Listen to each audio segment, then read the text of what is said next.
네, 여러분 반갑습니다. 여러분들의 성공 취업을 응원하는 인크루트 취업학교 김세준 강사입니다. 자, 이번 시간에는 금호아시아나 그룹 기업 분석을 한번 해보도록 하겠습니다. 저는 이 강의를 하면서 기쁜 마음이 듭니다. 왜냐하면 저는 아시아나항공 인사팀에서 여러분들과 같은 그 취업 희망자들을 채용을 했던 경험이 있습니다. 저도 물론 그룹 공채로 들어갔습니다. 변화한 것도 있지만 크게 변화하지 않은 것도 있습니다. 그리고 저는 직접 그 채용 담당하는 그 역할을 해봤기 때문에 좀 많은 얘기를 좀 해드릴 수 있을 것 같아서 다행이라고 생각합니다. 일단 순서를 말씀드리겠습니다. 먼저 네 가지. 금호아시아나그룹은 도대체 어떤 그룹이냐, 제가 간략하게 설명을 드리고, 그 다음에 최근에 이 회사의 주요 이슈, 당연히 알고 가셔야 되겠죠. 이 부분 말씀을 드리고, 세 번째로는 채용 전형 과정을 한번 살펴보면서, 마지막으로 그러면 각 단계별 어떤 준비를 해야 합격할 수 있을지 그 전략에 대해서 한번 살펴보도록 하겠습니다. 먼저 그룹의 개요에 대해서 말씀드리겠습니다. 1946년에 택시 사업을 시작을 했습니다. 그때는 우리나라가 전쟁이 아니라 해방된 지 1년 후에 경제가 완전히 그 자본주의가 확립이 되지 않은 상태에서 많은 어려움들이 있었죠. 아주 허벌판이라고 생각을 하시면 됩니다. 그때 택시 사업으로 시작을 했습니다. 현재는 총 15개의 계열사를 거느리고 있는 재계 20위의 그룹으로 성장을 했습니다. 회장님은 삼남이신 박삼구 회장님이시고, 현재 주소는 서울 종로에 있습니다. 그리고 14조 4,710억 원으로 지금 재계 20위 공정자산 기준입니다. 작년 3분기 기준. 근데 삼성 1위죠. 350조. 차이는 많이 납니다. 그렇지만 계속해서 성장과 도전을 하고 있는 그런 그룹입니다.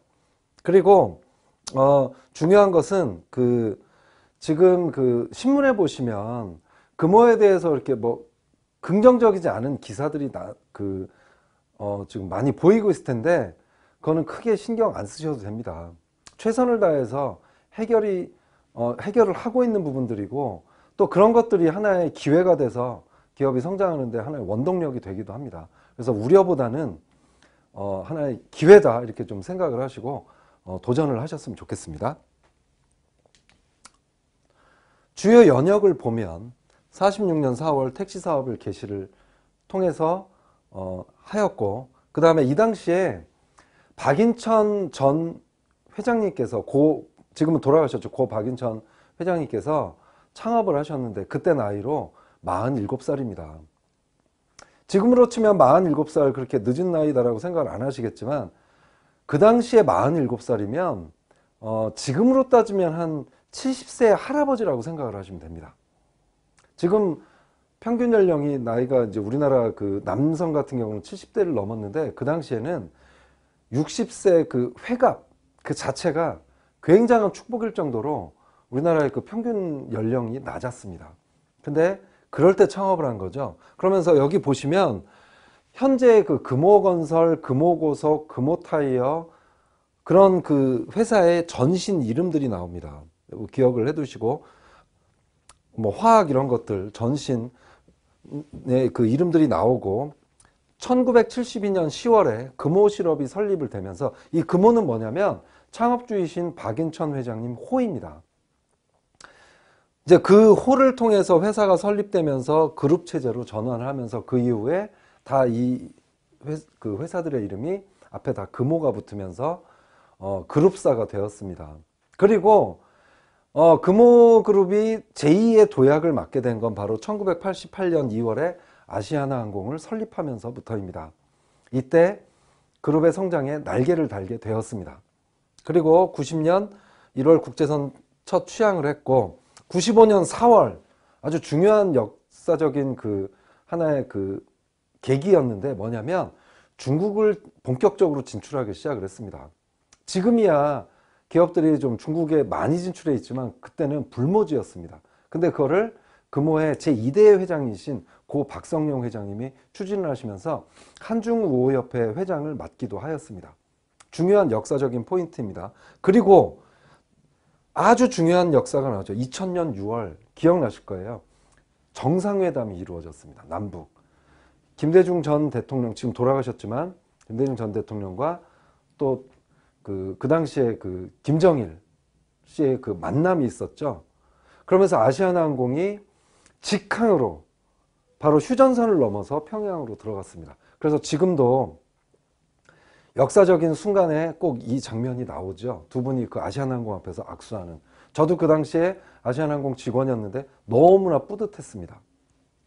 그리고 금호 아트홀, 제가 이따가 좀 더 자세하게 말씀을 드리겠지만 이 오너 그 분들이 클래식을 상당히 사랑하십니다.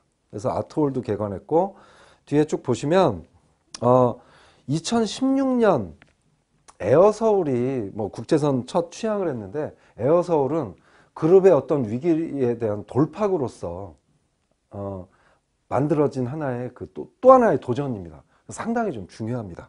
그래서 나머지 내용도 보시고, 2004년 1월 금호그룹에서 금호아시아나 그룹으로 변경이 됐습니다. 이 순간도 중요하고, 또 하나 2006년 2월 현재 쓰고 있는 신 CI로 이렇게 바뀌게 되었습니다. 이따 한번 살펴보도록 하겠습니다. 창업주이신 박인천 회장님이십니다. 그리고 현재 그룹을 이끌어가고 계신 그 총수이신 박삼구 회장입니다. 여기에 제가 이렇게 올려놓은 이 책 집념, 이창동 영화감독이죠. 한동안 장관도 하셨던 분입니다. 그분이 박인천 회장님에 대한 자서전을 쓰시면서 제목을 집념으로 했습니다.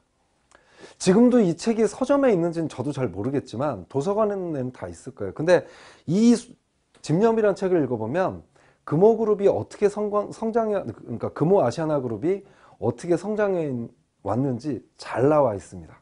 그 중에서도 집념이 왜 중요하냐면 고집들이 엄청나게 셌습니다. 그러니까 경제적인 이익을 놓고 좀 매출을 극대화하고 수익을 극대화하는 측면도 있었는데, 자기들의 원칙이 있습니다. 그래서 수익을 조금 희생하더라도 타협하지 않고 온 그 똥꼬집 같은 그런 것들이 있습니다. 그 내용이 잘 나와 있습니다. 한번 읽어보시고요. 그거를 지금 이 박삼구 회장님께서 잘 이어받고 계십니다. 자, 이 그룹의 역사를 말씀드리려면 이 내용들이 상당히 중요합니다. 하나하나 짚어드리겠습니다. 아침 자습. 아니, 기업에 아침 자습이 있다니요. 고등학교도 아니고. 근데 2대 회장님, 박인천 회장님께서 돌아가시고 큰아들이신 고 박성용 회장님께서 그룹 총수 자리를 물려받았습니다. 근데 그 박성용 회장님은 미국에서 경제학 박사를 받은 교수입니다. 그래서 그 당시에 서강대학교 경제학과 교수를 하고 계셨습니다. 그랬다가 이제 그 제2대 그 회장을 맡게 되신 거죠. 그러니까 교수님의 특성인지는 모르겠으나 이분이 가장 처음 한 얘기가 직원들 자기개발, 공부. 그러다 보니까 인재상에 보면 학습하는 뭐 금호인 이런 것도 생겼습니다. 그러니까 이게 오너의 고집인 거죠. 자, 직원들이 회사를 다니면서 자기개발을 해야 되지 않겠냐. 이게 기업의 책임이 아니겠느냐. 그래서 생긴 게 아침 자습 시간이었습니다. 아침 8시에 직원들이 출근해서 9시까지 공부를 합니다. 당시에 부서장들은 이 시간에는 절대로 업무 지시를 할 수가 없습니다.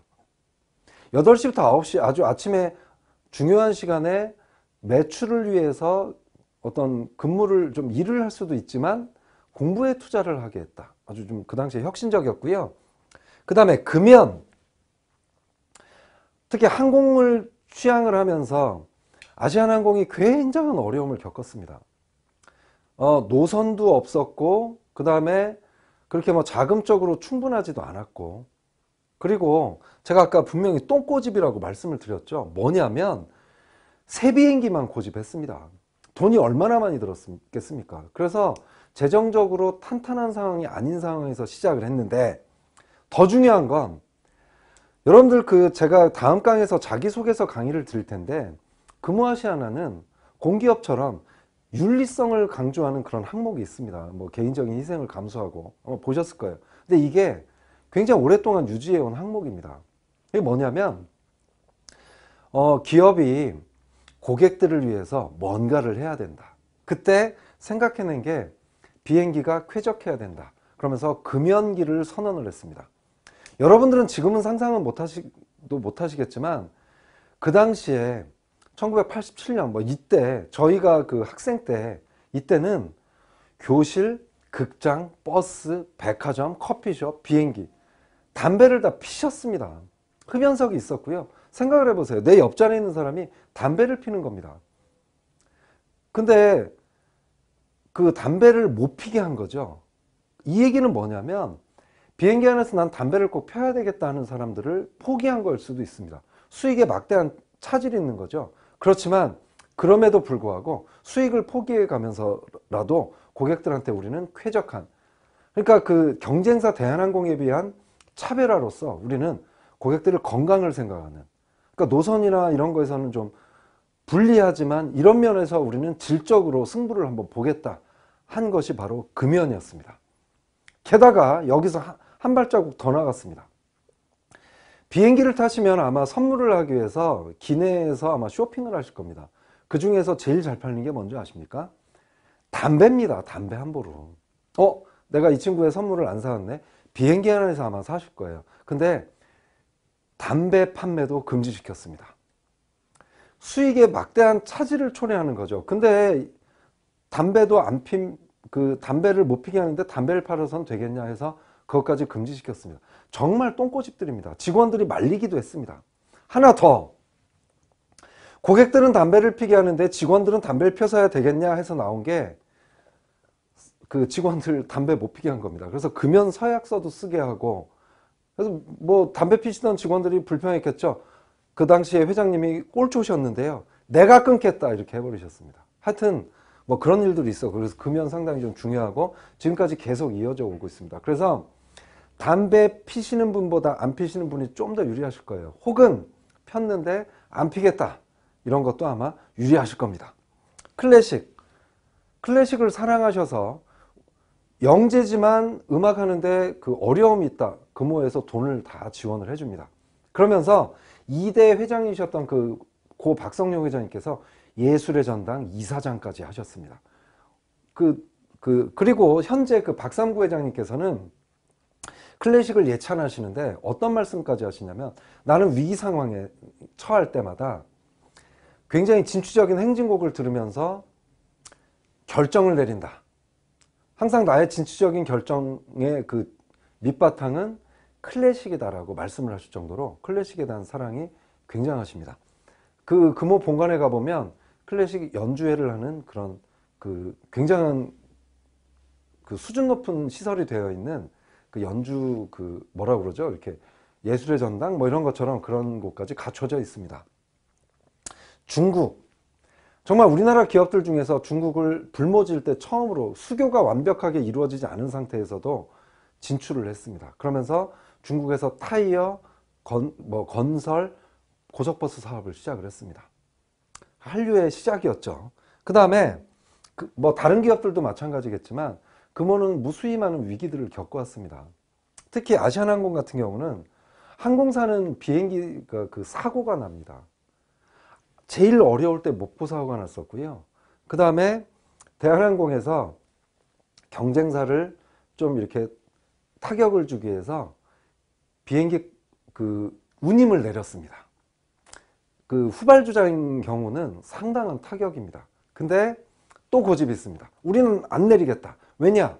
우리는 비행기도 쾌적하고 새 비행기고, 그래서 우리는 택시로 치면 모범 택시다. 그러면서 요금은 안 내리고 광고를 했습니다. 일반 택시를 타시겠습니까? 모범 택시를 타시겠습니까? 이런 광고도 냈었고, 그때 아름다운 사람들이라는 것을 내세웠습니다. 그 당시에 현재 박삼구 회장님께서 아시아나항공 대표이사셨습니다. 이분이 얘기한 게, 우리는 아름다운 사람들이다. 이렇게 고객들의 건강을 생각을 해왔고 수익보다도 사회에 기여하고 이런 것들을 많이 생각을 해온 아름다운 사람들이다.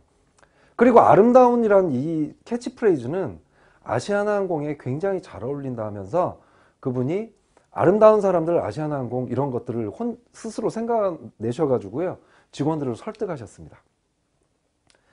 자, 당연히 무슨 일이 벌어졌냐. 직원들은 전화를 받을 때마다 아름다운 사람들 아시아나항공 김세준입니다. 항상 이런 식으로 했습니다. 처음에는 상당히 어색하고 불편했습니다. 근데 그게 지금 자리를 잡았죠. 그래서 아시아나, 금호아시아나 하면 아름다운 사람들 이런 것들이 자리를 잡게 되었습니다. 그리고 그 당시에 CF 모델로 등장했던 분들은 지금 다 대스타가 돼 있으십니다. 한가인, 뭐 김태희, 뭐 김현주 씨, 다 아름다움의 대명사들이죠. 그 다음에 직원들에 대한 배려와 애정. 몇 년 전에 샌프란시스코에서 비행기 사고가 났습니다. 굉장히 좀 불행한 사고였고요. 아시아나항공이나 금호와 아시아나그룹에는 위기 상황이었습니다. 그때 희생을 감수한 승무원들이 휠체어를 타고 목발을 짚고 들어왔을 때 그룹 총수이신 박상구 회장님께서 직접 마중을 나가서 같이 눈물을 흘리면서 껴안아주는 모습이 오히려 그룹의 이미지를 이렇게 반전을 시키는 그런 일도 있었죠. 이것처럼 직원들에 대한 배려와 애정이 형식적인 게 아니라 저는 그 당시에 있으면서 느낄 수가 있었습니다. 이런 것들이 좀 상당히 큰 하나의 문화로 자리 잡은 기업이다. 이렇게 보시면 되겠습니다. 비전 보시면 바로 아름다운 기업, 아름다운 사람 나옵니다. 이런 것들을 밀어가고 있고요. 밑에 한번 이 내용을 잘 한번 좀 봐주시기 바라겠습니다. 여기 보시면 사회적 책임 이런 것들이 지금까지도 이 기업의 중요한 한 철학적인 기반이 되고 있습니다. 그 다음에 미션을 보면 금호 아시아나 요게 최근의 CI죠. 그래서 뭐 모든 기업들이 그렇겠지만 모든 이해관계자들의 어떤 그 삶의 질 향상을 미션으로 하고 있는 기업입니다. 자, 로고 제가 중요하다고 항상 강의 때마다 강조드리는데요. 이 로고는 오너들이, 특히 대기업 같은 경우는 오너들이 돈을 아끼지 않고 투자하는 곳입니다. 이 안에 모든 비전, 미션, 철학 이런 것들, 가치 이런 것들이 다 녹아있기 때문에 상당히 중요합니다. 그래서 의미가 뭐고 이 색깔은 특히 이 빨간색, 금호, 아시아나를 붙인 이유 이런 것들, 윙이죠, 그죠? 날개 이런 것들이 무엇을 의미하는지 여러분들은 철저하게 알고 가셔야 될 겁니다. 그래서 눈에 익혀두시기 바라겠습니다. 자, 이제 주요 이슈를 보겠습니다. 지금 현재 금호아시아나그룹은 많은 도전에 직면해 있습니다. 특히 박상구 회장님께서 야심차게 추진하셨던 사업이 있는데 그건 뭐냐면 여러분들도 아마 그룹 회장의 입장이 되면 그룹을 순위를 이렇게 좀 올라가려는 그런 어떤 승부욕 뭐 이런 것들이 좀 싹트게 되는데 그때 박상구 회장님께서 하셨던 게 시도하셨던 게 대우건설이나 대한통운을 인수하는 거였습니다. 그런 것들이 잘 되면 좋겠지만 그게 좀 실현에 닥치는 그런 결과가 생긴 건 여러분도 잘 알고 계실 겁니다.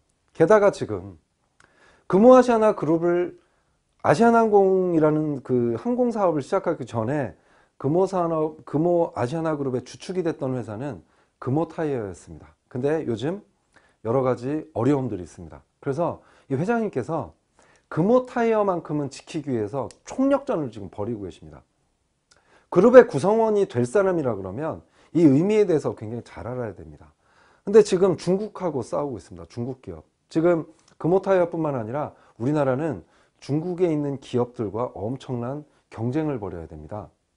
특히 기업들이 우리나라 기업들을 좀 인수하려고 많이 노력을 하고 있습니다. 이 사람들은 풍부한 자금이 있습니다. 그리고 현재 우리나라 기업들은 사드 문제 때문에 더욱더 어려워질 겁니다. 이 얘기는 뭐냐? 우리나라 기업들의 가치가 점점 떨어질 겁니다. M&A에 좋은 타겟이 되겠죠. 지금 타이어도 지금 그런 상황입니다.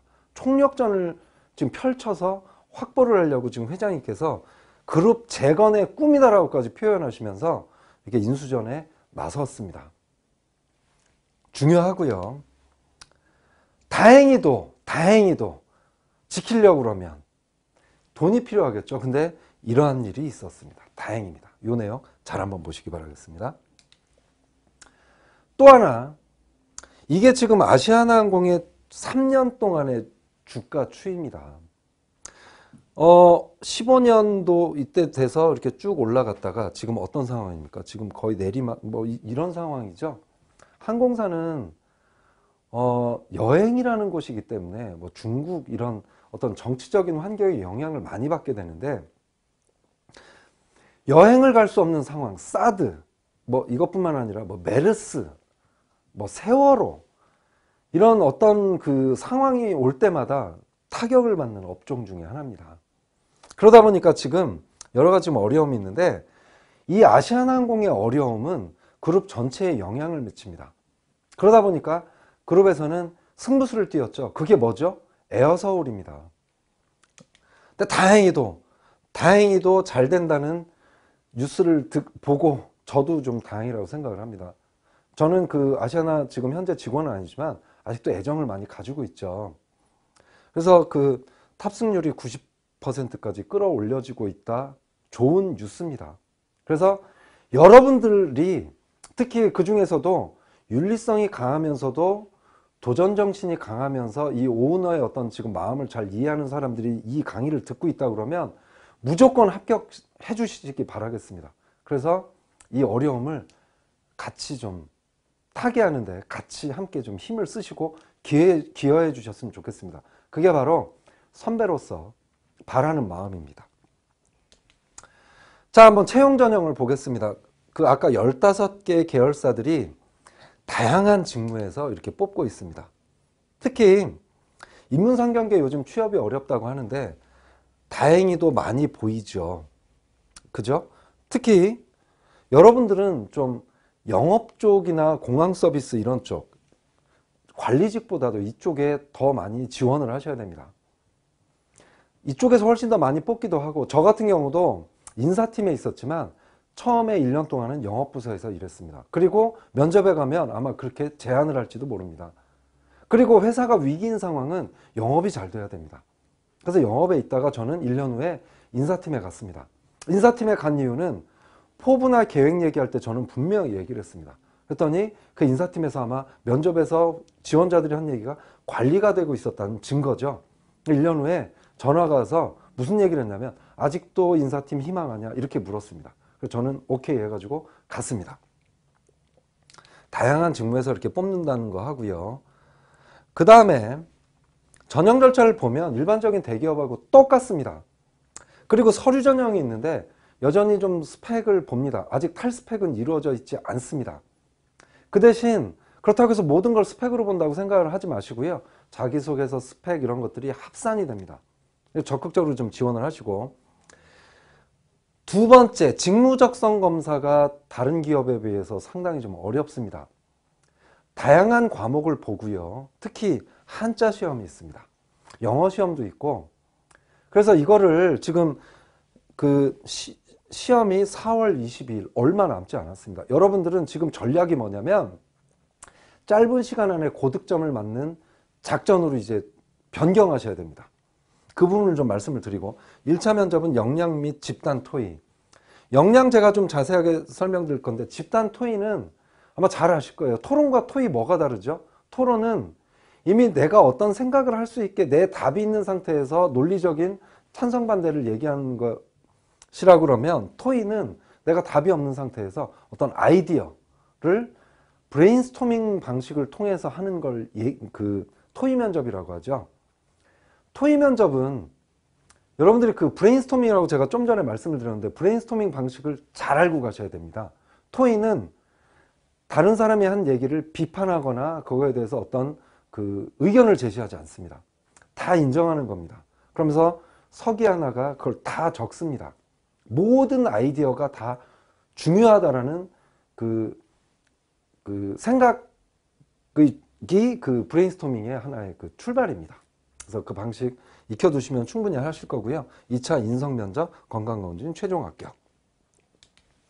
자, 일단 직무적성 검사 및 한자. 제가 지금 여기 말씀드리는 건 한 달 이내에 하셔야 되는 부분들입니다.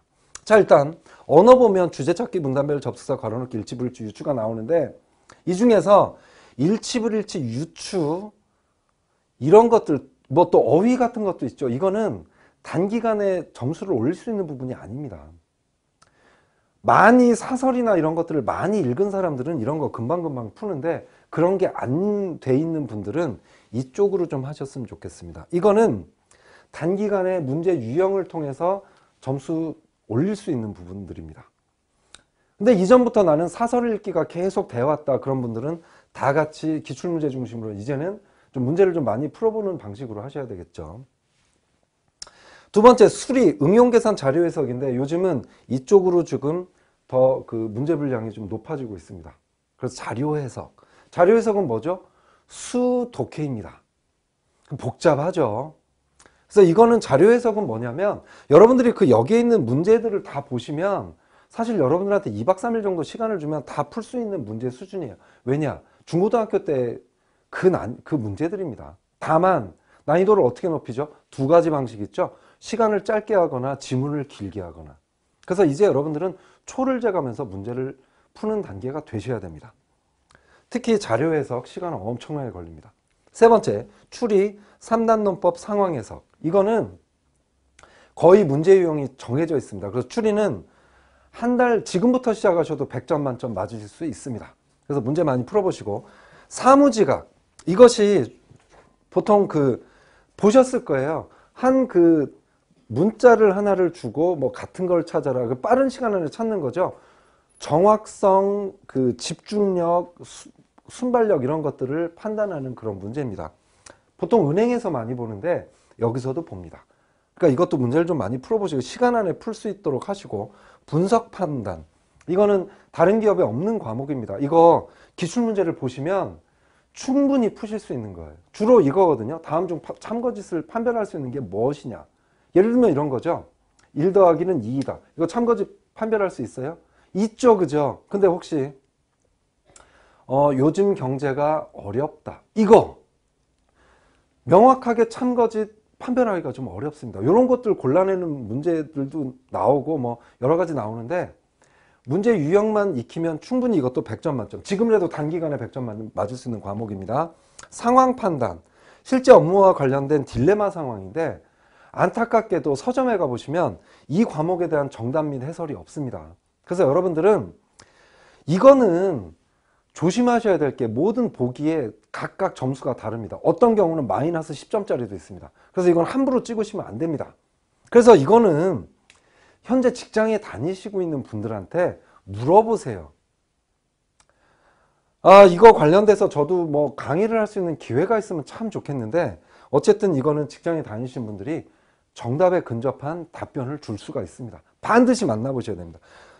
직무상식 이거 지금 한 달 만에 하기 어렵습니다. 그래서 직무상식 영어 및 한자는 평소 실력대로 하셔야 됩니다. 근데 직무상식을 공부할 시간이 된다 그러면 최근 1년치 신문을 6명이 좀 팀을 짜세요. 그래서 2개월치씩 맡으셔가지고 문제를 내다보면 상식, 역사, 세계사 이런 것들 주로 나오는 것들을 많이 개념을 좀 캐치할 수가 있거든요.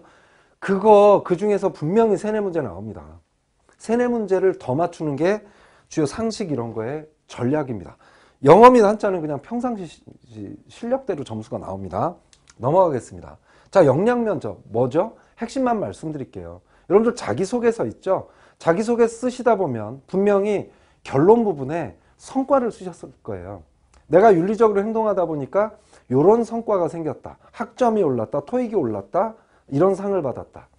그거를 꼬치꼬치 캐묻는 것이 역량 면접의 핵심입니다. 그러면서 그것이 실제인지, 예를 들어서 여러분들이 아르바이트를 설문조사를 300통을 했다. 그러면 그것이 실제 맞는지, 300통 진짜 했는지, 거짓말 하는지, 100통하고 300통 한 건 아닌지 확인하기 위해서 열심히 꼬리 질문을 하죠. 근데 그 꼬리 질문의 기반은 스타입니다. 제가 자기소개서 강의하면서 여러 번 말씀드렸는데 제가 분명히 자기소개서 편에서 다시 한번 말씀드릴 텐데, 그래 너 300통을 했다는 거지. 그 당시에 상황은 어땠니? S, 시츄에이션. 근데 너는 목표를 몇 개로 세웠니? 액션, 뭘 했니? 리절트 몇 개였니? 이거를 꼬치꼬치 묻습니다. 거짓말을 하시게 되면 탄론합니다. 이분들은 훈련이 되어 있습니다. 꼬리에 묻는 질문. 그래서 절대로 거짓말하지 마시고 있는 그대로 답변하셨으면 좋겠습니다. 그리고 직무적합성을 보여줄 수 있는 기회죠. 요즘 기업들은 직무적합성 가지고 사람을 뽑습니다. 역량면접. 역량면접에서 고민이신 분들이 그래요. 저는 직무 경험이 없습니다. 근데 이 학생은 봉사활동을 한 걸 가지고 직무 역량을 연결시켰죠. 설득력, 끈기, 도전정신 등 해외영업에 필요한 역량들. 그래서 몇 개 기업에 동시 합격을 했습니다. 이런 방식이라도 하셔야 됩니다. 그 다음에 세 번째, 인성면접. 여러분들 인성을 보는 건데요. 최종 관문입니다. 인성은 평가하기가 어렵습니다. 여러분들 그 인성에 영향을 주는 건 환경인데요.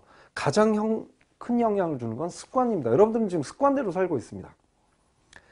자, 복면가왕에 출연한 고명환 씨는요, 습관대로 살다가 교통사고를 당했는데 병상에 누워있는데 의사가 그랬답니다. 가족들한테 3일 후에 장례 준비하세요. 이 사람은 그때 큰 충격을 받았다고 합니다. 내가 만약에 기적적으로 살아나면 뮤지컬 배우를 하리라. 근데 다행히도 살아났습니다. 그래서 이분은 뭐냐면 이 사람의 인성은 충격받은 이후에 뮤지컬 배우가 된 그 이후의 인성. 근데 그 이전보다는 나아졌을 겁니다. 근데 이 사람은 다행히도, 다행은 아니었죠. 그래도 충격을 받을 수 있는 이 계기가 있었습니다. 그렇다고 해서 우리가 충격을 받을 수는 없겠죠. 교통사고 이런 걸로. 근데 자, 요 내용을 한번 좀 보시기 바라겠습니다. 이게 뭐냐면 기업에서 최종 면접에서 주로 나오는 질문들입니다. 이게 뭐냐? 합격한 사람들의 패턴들을 보니까 살면서 요런 것들 중에 하나인 환경으로 인해서 다 충격을 받고 그 이후에 내가 변하기 시작했다. 존경하는 사람 이후에 난 변하게 됐다. 여행을 갔다가 나는 전공을 정했다. 그 전까지는 전공을 못 정했는데 책을 보고 감명을 받았다. 아버지와 대화를 하는 순간 내가 철이 들었고 아버지를 존경하는 마음이 들어서 내가 생식상 차려드렸다. 가난, 실패 겪은 사람들은 다 변합니다. 변하는 게 나쁘게 변하는 게 아니라 철이 들고 그러면서 행운아가 됩니다. 격언, 인생관을 물어보죠. 혹시 인생관으로 삼고 있는 격언이 있냐? 예를 들어 볼게요. 한 17살짜리 남자애가 있었는데요. 그냥 살았습니다. 목표 없이. 그러다가 어느 날 갑자기 격언을 하나를 봤는데 그날따라 충격이었다고 합니다. 그전에도 많은 격언을 받겠죠. 근데 그 격언에 뭐라고 쓰였냐면 오늘 하루가 마지막 날인 것처럼 매일매일 살아봐라. 그래서 이 친구는 감명을 받고 매일매일 거울을 보고 물어봤다고 합니다. 오늘이 마지막 날이면 무슨 일을 할까? 이걸 33년 동안 했다고 하는데요. 이 사람은 나중에 성장해서 애플이라는 걸 창업을 합니다. 스티브 잡스. 자, 뭐냐면 인성 면접을 하시는 분들은 살면서 이런 일들이 하나씩 있었다 그러면 여러분들 아마 괜찮게 생각할 겁니다. 그래서 인성 면접에서 여러분들이 생각할 것은 내가 살면서 나한테 가장 큰 영향을 준 환경이 무엇인지 그걸 중심으로 말씀을 하셔야 됩니다. 만약에 스티브 잡스가 인성 면접에 들어갔다 그러면 자기소개 한번 해보세요. 1분 자기소개. 예, 지금까지 제 인생을 바꾼 거는 격언이었습니다. 제가 17살 때 만난 요런 격언이었는데 그 이후로 저는 33년간 이렇게 왔습니다. 그러다 보니 저는 이런 사람이 됐습니다. 이렇게 얘기를 하겠죠. 바로 요게 바로 뭐냐면 사람들한테 충격을 주는 겁니다. 여러분들도 한번 찾아보세요. 그러시면 아마 좋은 그 인성 면접에서 좋은 점수를 받으실 수 있을 겁니다. 그리고 또 한 가지 더. 인성 면접을 보시는 그분들은 다 부장급 아니면 임원분들입니다. 근데 그분들은 세대가 여러분들이 바로 꼰대라고 부르는 그 세대들입니다. 굉장히 보수적이고 그렇습니다. 최종 면접에서 이분들이 이런 걸 통해서 판단하기도 하지만 여러분들의 태도라든가 학원 복장, 뭐 안경 이런 걸 가지고도 평가를 합니다. 예를 들어 볼게요. 제가 아는 한 최종 면접관인 그 지금 대기업 임원인 분이 계신데 그분은 안경 렌즈에 색깔이 들어가 있었던 게 굉장히 신경 쓰여서 마이너스 점수를 줬다고 합니다. 일보다는 멋부리는데 좀 신경 쓰는 것 같아서 그랬다고 합니다. 이걸 여러분들은 원망하시거나 뭐 저래 그러시면 안 됩니다. 이분들이 갑입니다. 그리고 이분들이 중요하게 생각하는 겁니다. 그래서 복장 같은 경우도 이분들은 너무 튀는 거 좋아하지 않고요. 장신구 너무 반짝거리는 거 좋아하지 않습니다. 그런 부분만 조심하시고 차분하게 말 천천히 하시고 손 너무 제스처 많이 쓰지 않으시고 눈동자 움직이지 않으신다고 그러면 아마 여러분들은 좋은 점수를 받으실 수 있을 겁니다. 자, 여기까지 금호아시아나 그룹의 그 기업과 그룹의 어떤 곳인지와 어떻게 하면 합격할 수 있을지에 대해서 살펴봤습니다. 이제 다음 편에서는 자기소개서 작성법에 대해서 말씀드리도록 하겠습니다. 마치겠습니다.